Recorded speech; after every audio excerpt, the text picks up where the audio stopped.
بہرحال وقت گزرتا گیا، یہ دعوت چلتی رہی، خاموش دعوت جو تھی۔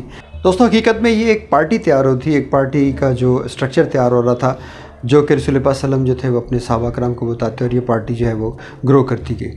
یوں جب 30 سے 40 لوگ مسلمان ہو گئے، جب رسول اللہ صلی اللہ علیہ وسلم نے دعا کی کہ یا اللہ عمر بن حشام اور عمر بن خطاب میں سے کسی ایک کو اسلام کی جو ہے وہ ہدایت نصیب فرما تاکہ مسلمان ہو جائیں۔ اس دعا سے حضرت عمر بن خطاب رضی اللہ تعالیٰ عنہ جو ہے وہ انہوں نے اسلام قبول کیا۔ تو جب انہیں لے جایا گیا شیب ابی طالب کی گھاٹی کے اندر، جہاں پر تمام صحابہ کرام جو تھے وہ مل کے رسول اللہ صلی اللہ علیہ وسلم کی جو دعوت کو سنا کرتے تھے، تو اس وقت جو رسول اللہ صلی اللہ علیہ وسلم کو حضرت عمر نے عرض کی کہ آپ کس طرح کیوں یہاں پر بیٹھتے ہیں، آپ کیوں ڈرتے ہیں آپ کسی سے؟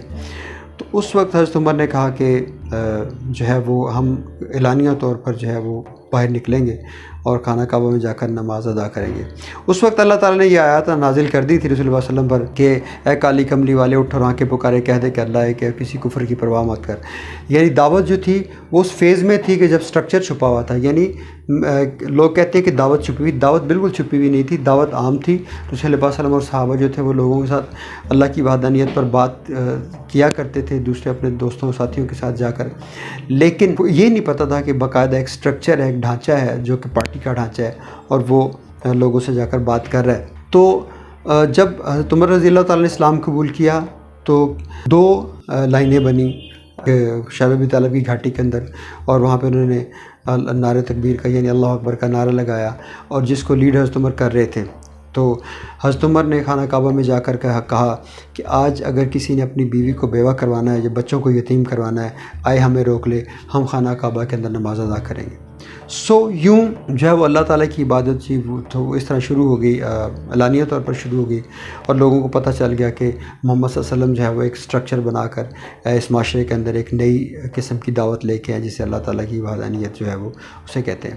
اسی دوران رسول اللہ صلی اللہ علیہ وسلم نے دعوت دی اپنے قبیلے کو کہ وہ آئیں۔ اس وقت دودھ اور گوشت کی دعوت کو بڑا سپیریئر قسم کی دعوت مانا جاتا تھا، تو رسول اللہ صلی اللہ علیہ وسلم نے دعوت دی تمام جو اپنے ان کے احباب تھے یا رشتہ دار تھے قریش کو، اور وہاں پر انہوں نے بڑی خوبصورت بات کی۔ انہوں نے خطاب کیا دعوت کے بعد کہ کیا تم اس بات کو مانتے ہو کہ اگر میں کہوں کہ اس پہاڑ کے پیچھے ایک دشمن کی فوج ہے جو تمہارے اوپر حملہ کر دے گی؟ تو سب نے یک زبان ہو کر کہا کہ اے محمد، میں ذرا اس کو تھوڑا سا ایگزیجریٹ کر رہا ہوں ان ورڈز کو، کہ اے محمد صلی اللہ علیہ وسلم، اگر تم کہو کہ اس پہاڑ کے پیچھے دشمن کی فوج ہے، اور اگر ہم اس پہاڑ پر چڑھ کر دیکھیں اور ہمیں فوج نظر نہ آئی تو ہم یہ سوچیں گے کہ ہماری آنکھوں کا دھوکہ ہے، لیکن تم نے کبھی ہماری زندگی کے اندر دیکھا کہ تم نے جھوٹ کبھی نہیں بولا۔ پھر رسول اللہ صلی اللہ علیہ وسلم نے فرمایا کہ کیا تم یہ، اگر میں تم لوگوں کو کہوں کہ یہ پہاڑ سونے کا ہے، جو احد پہاڑ ہے سونے کا ہے، تو کیا تم اس بات پر یقین کر لو گے؟ تو سب نے یک زبان ہو کر کہا کہ محمد صلی اللہ علیہ وسلم، ہم اس پہاڑ پر چڑھ کر دیکھیں گے، اگر پہاڑ سونے کا نہ ہوا تو ہم یہ ازیوم کریں گے کہ یہ ہماری نظروں کا دھوکہ ہے، لیکن آپ نے کبھی جھوٹ نہیں بولا کیونکہ آپ صادق اور امین ہیں۔ اس صادق اور امین کا جو رسول اللہ صلی اللہ علیہ وسلم کا جو بچپن سے 40 سال کی عمر تک دیکھا تھا، تمام ان کے جو رشتہ دار تھے اور مکہ کے رہنے والے لوگ تھے، تو انہوں نے صادق اور امین جن کو دیکھا تھا وہ وعدے کے سچے اور جھوٹ کبھی نہیں بولتے تھے، لیکن ان تمام لوگوں نے دعوت کو ٹھکرا دیا۔ ان میں سے صرف حضرت علی رضی اللہ تعالیٰ عنہ جو کہ اس وقت بچے تھے 7-8 سال کے، انہوں نے اسلام قبول کیا اور کہا کہ اے میرے بھائی، میں آپ کے ساتھ ہوں۔ ٹھکرایا گیا۔ اس کے بعد صحبتیں شروع ہو گئیں۔ ایک جو رسول اللہ صلی اللہ علیہ وسلم کے ساتھی تھے ان کے اوپر ظلم شروع ہو گئے۔ حضرت جو بلال حبشی رضی اللہ تعالیٰ عنہ کے ساتھ کیا نہیں ہوا ہمیں پتہ ہے۔ اس کے علاوہ خباب بن ارت رضی اللہ تعالیٰ عنہ کے ساتھ کیا نہیں ہوا ہمیں پتہ ہے۔ اس کے علاوہ آل یاسر کے ساتھ کیا نہیں ہوا ہمیں پتہ ہے سیرت کے اندر، کہ ان کو جو ہے وہ چیر کر رکھ دیا گیا۔ لیکن اس وقت تک رسول اللہ صلی اللہ علیہ وسلم نے یہ نہیں کہا کہ آپ جو ہے وہ آگے سے اپنا ہاتھ اٹھائیں یا تلوار اٹھائیں۔ دوستو، یہاں تک کہ ایک دن حضرت عمر رضی اللہ تعالیٰ عنہ بڑے غصے میں رسول اللہ صلی اللہ علیہ وسلم کے پاس حاضر ہوئے اور کہا کہ یا رسول اللہ، آپ اللہ کے سچے نبی نہیں ہیں؟ تو رسول اللہ صلی اللہ علیہ وسلم نے فرمایا کہ الحمدللہ ہوں۔ تو انہوں نے کہا کہ آپ ہمیں اجازت کیوں نہیں دیتے کہ ہم جو ہمارے ساتھیوں کو مار رہے ہیں، ان پر ظلم کر رہے ہیں، ہم ان کے خلاف تلوار اٹھائیں؟ تو رسول اللہ صلی اللہ علیہ وسلم کا چہرہ مبارک غصے سے سرخ ہو گیا، اور انہوں نے فرمایا کہ کیا محمد سے زیادہ تیرے اندر غیرت ہے؟ کیا تجھے نہیں پتا کہ محمد کو نظر نہیں آ رہا، مجھے نہیں نظر آ رہا؟ اور اس وقت پھر فرمایا کہ ابھی ہمیں ہاتھ اٹھانے کی اجازت نہیں ہے۔ یہ سلسلہ چلتا رہا۔ اسی دوران شیب ابی طالب بھی آ گیا، جس کے اندر جو ہے وہ صحابہ کرام کا پوری طرح ان کے رشتہ داروں نے بائیکاٹ کر دیا اور ان کو ناطقہ بند کر دیا، نہ کوئی کھانے پینے کے لیے کوئی ان کو چیز مہیا کی جاتی۔ اور یقین جانیے کہ وہاں پر صحابہ کرام نے گھاس اور پتے کھا کر چمڑا کھا کر گزارا کیا۔ یہ وہ کیسا وقت تھا، آپ سوچ سکتے ہیں کہ 3 سال تک یہ جو ہے وہ انہی حالات کے اندر وقت گزرا۔ بہرحال اسی دوران رسول اللہ صلی اللہ علیہ وسلم نے کیا کیا کہ مختلف قبیلوں کے پاس جانا شروع کر دیا تاکہ ان سے مدد لے سکیں، ان سے نصرہ لے سکیں۔ عربی میں مدد کو نصرہ کہتے ہیں، ان سے مدد لے سکیں، ان سے نصرہ لے سکیں۔ تو تمام جو تھے انہوں نے ریفیوز کیا۔ مطلب ہسٹری میں ہے کہ تقریباً 30 سے 40 قبیلوں تک گئے ہیں کہ ایک قبیلے نے یہ تک کہہ دیا کہ ٹھیک ہے ہم آپ کی ساری باتیں مانتے ہیں، ہم آپ کو نصرہ بھی دیتے ہیں، مدد بھی دیتے ہیں، لیکن ہم نماز نہیں پڑھیں گے۔ تو رسول اللہ صلی اللہ علیہ وسلم نے اس پر کمپرومائز نہیں کیا۔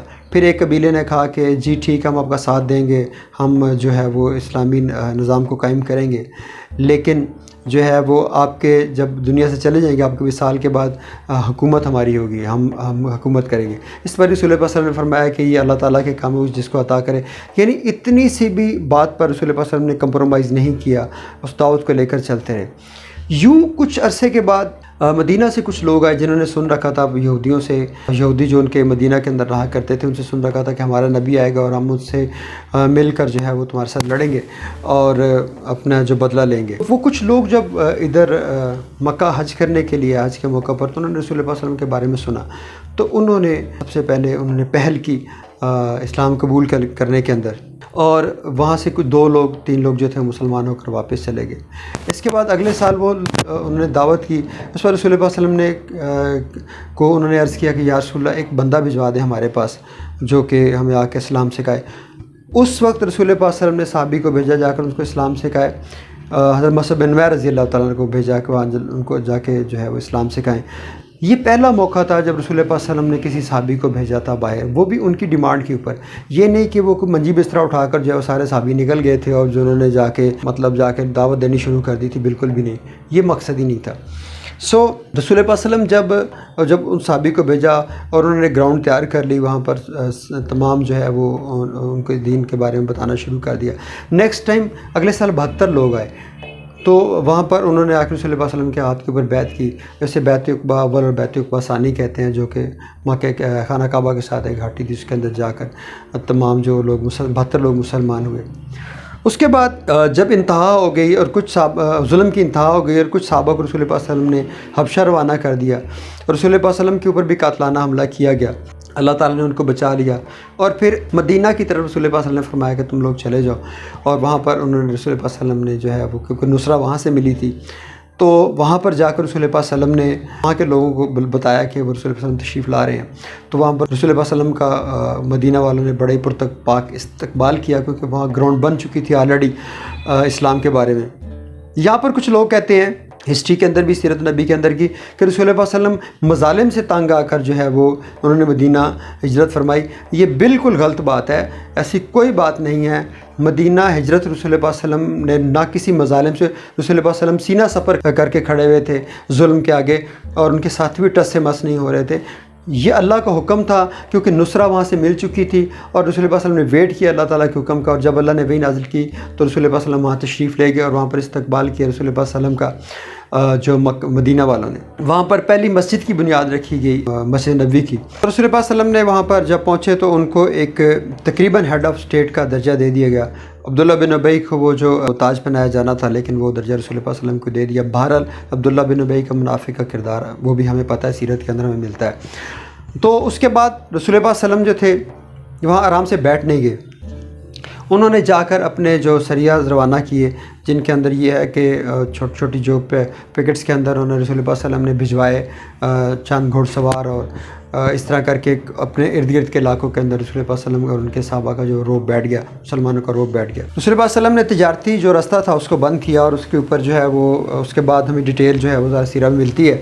تو رسول اللہ صلی اللہ علیہ وسلم نے وہ راستہ جب بند کیا تو ابو سفیان جو تھے وہ لے کر آ رہے تھے مال شام سے تجارت کا، تو انہوں نے میسیج بھجوایا مکہ کے اندر کہ آپ کا مال لوٹا جا سکتا ہے، لہٰذا کیونکہ تمام لوگوں کا مال تھا، اپنا وہ ہے جو لشکر جو ہے وہ تیار کر کے بھیجیں۔ تاکہ ہمیں ان سے بچا سکے۔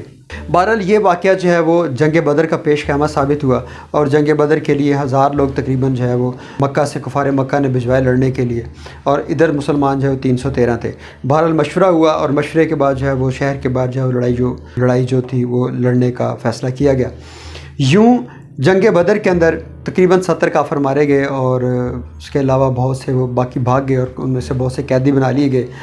اور ادھر سے رسول پاک صحابہ کرام کی تعداد، ان کے پاس جو ظاہر ہمیں ہسٹری میں پتہ ہے کہ صحابہ کرام کے پاس لڑنے کے لیے بالکل کچھ نہیں تھا، اور اللہ تعالیٰ نے حوصلہ فرمایا کہ میں 4000 فرشتے جو ہے بھیجوں گا تمہاری مدد کے لیے، تم اللہ تعالیٰ کا جو ہے وہ اللہ تعالیٰ پر بھروسہ رکھو۔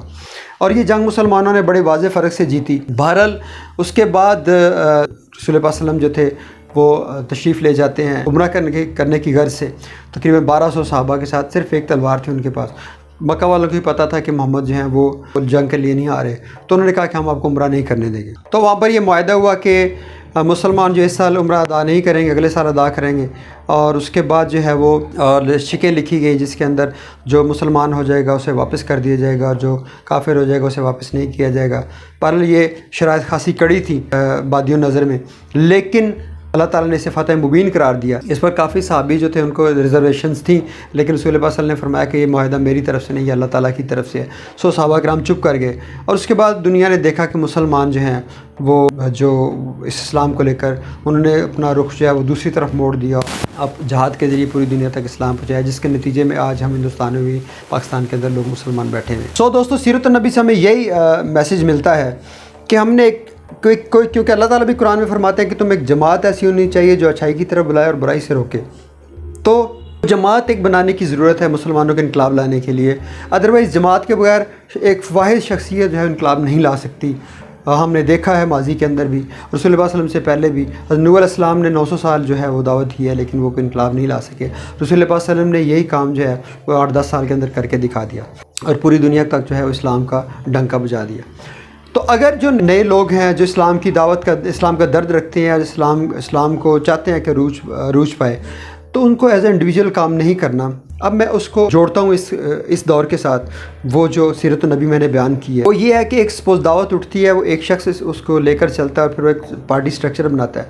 وہ پارٹی سٹرکچر جو ہے وہ کسی کے اوپر ایکسپوز نہیں ہوگا، بے شک وہ جو لوگ ہیں اس کے ساتھ جڑتے چلے جائیں گے، لیکن پارٹی سٹرکچر جو ہے وہ ایکسپوز نہیں ہوگا۔ شیب ابی طالب کے اندر جو صحابہ تھے جن کی ڈیوٹیز تھیں واٹ ایور جو کرتے تھے، وہ سٹرکچر فتح مکہ کے بعد بھی وہ جو اوپن نہیں ہوا، بلکہ وہ سٹرکچر سیکریٹ ہی رہا۔ دعوت سیکریٹ نہیں ہوتی، سٹرکچر سیکریٹ ہوتا ہے۔ ایون وہ جماعت کے بندوں کو نہیں پتہ ہوتا کہ اس بندے کا جماعت کے اندر جو ہے کیا کردار ہے۔ تو اس سٹرکچر کو بچانا ہوتا ہے دائیوں نے، اور جو دعوت لے کر چلتے ہیں اسلام کی، وہ سٹرکچر ظاہر نہیں ہونا ہوتا۔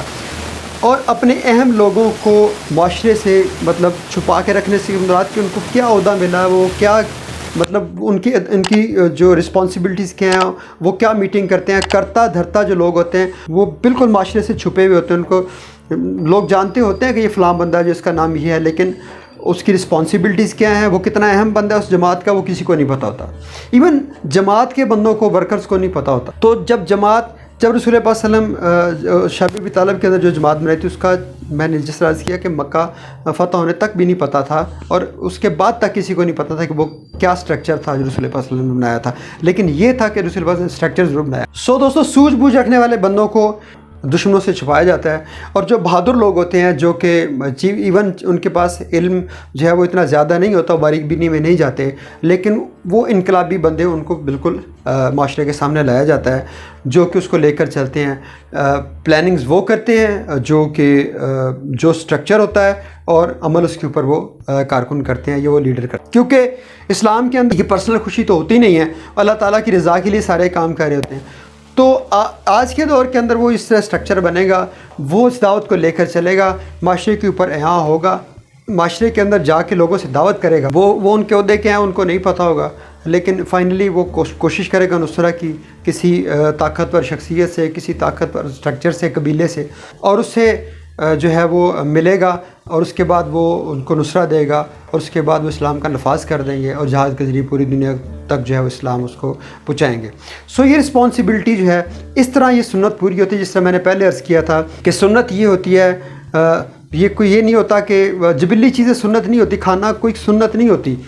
آپ دیکھیں کہ ہم لوگوں نے آج جس طرح سنت کا، اللہ معاف کرے، جس طرح ہم نے اس کا مذاق بنا لیا ہے، ہمیں سمجھ نہیں آتی کہ ہم کر کیا رہے ہیں۔ اصل سنت کو چھوڑ کر ہم ان سنتوں کو اپنا رہے ہیں جو ہمارے لیے حام ثابت نہیں ہوتی۔ تو اس طرح لگتا ہے کہ ہم شاید اندر سے منافق ہیں، کیونکہ اللہ تعالیٰ فرماتے ہیں کہ قرآن کے اندر کہ یہ لوگ کناروں پر رہ کر عبادتیں کرتے ہیں، اور جب ان کے اوپر کوئی کڑا وقت آتا ہے تو یہ بھاگ کھڑے ہوتے ہیں۔ دوستو، کرنا ہر شخص نے اللہ تعالیٰ کے لیے ہوتا ہے، اور وہی اس کا اجر دینے والا ہے، وہی اس کی نیتوں کو بہتر سمجھتا ہے۔ بہرحال یہ ایک سیرت تھی جس کو میں نے اپنے انداز میں بیان کیا آپ کے سامنے۔ دوستو، اگر ویڈیو پسند آئی ہو تو اپنے دوستوں کو شیئر کریں۔ نیکسٹ ویڈیو کے ساتھ انشاءاللہ تعالیٰ پھر دوبارہ حاضر ہوں گا۔ اپنے دوست اپنے اس ملک خضر کو اجازت دیجیے۔ اللہ حافظ۔